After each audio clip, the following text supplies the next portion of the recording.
44 वर्षानंतर भारतीय जनता पक्षाचा महापौर या ठिकाणी विराजमान होणार आहे. महायुतीचा महापौर या ठिकाणी विराजमान होणार आहे.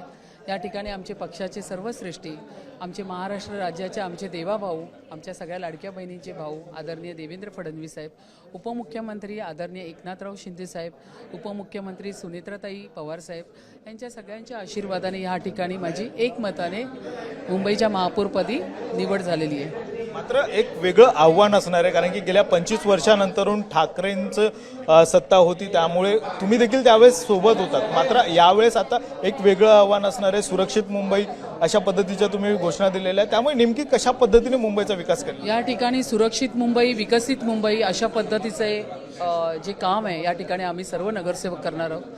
गेल्या कोविडचे 4.5 वर्ष असतील किंवा 2017-22मध्ये नगरसेवक असताना पण शेवटची 2 वर्ष पालिका सभागृह बसला नाही, तर एकंदरीत माझ्या मते एक 5-6 वर्षानंतर एक सभागृह या ठिकाणी बसणार आहे.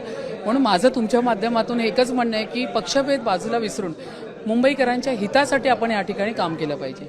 एक वेगवेगळ्या समस्या आहेत, विशेष करून जेव्हा अजेंडा आलेला समोर त्यावेळेस की रोहिंग्यांचा प्रश्न तेवढाच होता, पार्किंग संदर्भातला होता, एज्युकेशनच्या, विशेष करून तुम्ही गेल्या वेळेस एज्युकेशनच्या अध्यक्ष देखील राहिलेले, त्यामुळे एज्युकेशनचे प्रश्न देखील तुम्हाला तेवढेच माहिती आहेत, बाकीच्या मुंबईतले प्रश्न माहिती आहेत. आणि ज्या भागातून तुम्ही खरं येत आहेत त्या भागामध्ये गेल्या काही वर्षांपासून मराठी वर्सेस गुजराती हा देखील वाद पाहायला मिळाला होता.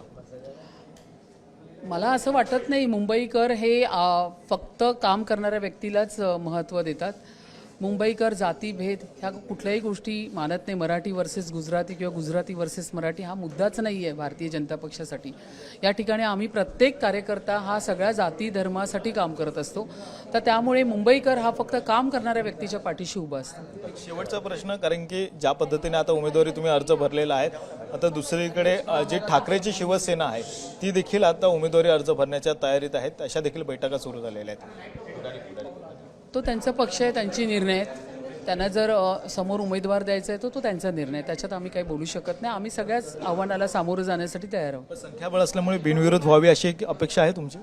असणार, संख्याबळ असंही आमचं आहे आणि तो लोकांनी दिलेलं संख्याबळ आहे, लोकांनी दिलेलं मॅन्डेट आहे आणि ते सभागृहात आलेलं आहे, तर त्यामुळे व्यवस्थित आणि चांगलीच होणार इलेक्शन.